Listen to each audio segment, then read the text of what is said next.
হেফাজতে ইসলামের সাবেক নেতা ও বাংলাদেশ খেলাফত মজলিসের মহাসচিব মাওলানা মামুনুল হক জামিনে মুক্তি পেয়েছেন।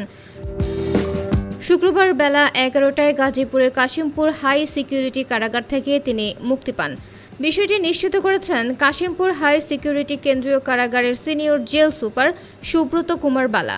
তিনি জানান, মাওলানা মামুনুল হক কাশিমপুর হাই সিকিউরিটি কেন্দ্রীয় কারাগারে দীর্ঘদিন বন্দী ছিলেন। তার বিরুদ্ধে বিভিন্ন থানায় ৩৭টি মামলা রয়েছে। সর্বশেষ মামলায় তিনি ২রা মে বৃহস্পতিবার উচ্চ আদালত থেকে জামিন পান। বিকালে জামিনের কাগজপত্র কারাগারে পৌঁছায়। শুক্রবার সকালে জামিনের সব কাগজপত্র নিয়ে ঢাকায় যোগাযোগ করা হয়। সেখানে কাজ শেষ হলে তাকে মুক্তি দেওয়া হয়। প্রসঙ্গত, ২০২১ সালের ৩রা এপ্রিল নারায়ণগঞ্জের সোনারগাঁয়ের রয়্যাল রিসোর্টে এক নারীর সঙ্গে হেফাজত নেতা মাওলানা মামুনুল হককে অবরুদ্ধ করেন স্থানীয় আওয়ামী লীগ নেতাকর্মীরা। পুলিশ ঘটনাস্থলে গিয়ে তাদের জিজ্ঞাসাবাদ শুরু করে।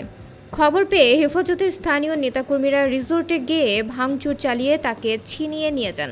ঘটনার পর থেকে ঢাকার মোহাম্মদপুরের জামিয়া রাহমানিয়া আরাবিয়া মাদ্রাসায় অবস্থান করেন মামুনুল হক।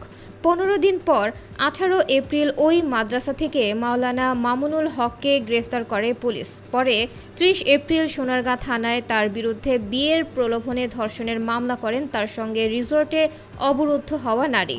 যদিও ওই নারীকে তার দ্বিতীয় স্ত্রী দাবি করে আসছেন মামুনুল হক। এরপর ওই মাসেই দেশের বিভিন্ন স্থানে তার বিরুদ্ধে রাষ্ট্রদ্রোহ সহ অর্ধশতাধিক মামলা হয়। পরে সেসব মামলায় তাকে গ্রেফতার দেখায় পুলিশ। গ্রেফতারের পর থেকে তিনি কারাগারে ছিলেন।